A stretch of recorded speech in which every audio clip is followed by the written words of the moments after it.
আমরা সুন্নিদের হাতের কবজার দাম আছে।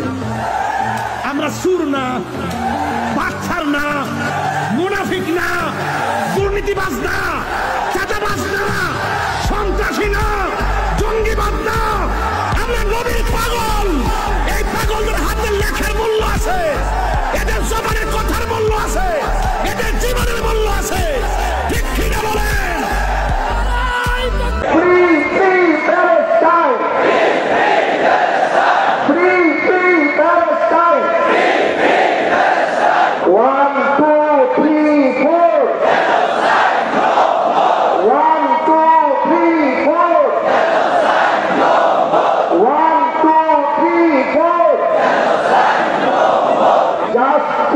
Justice.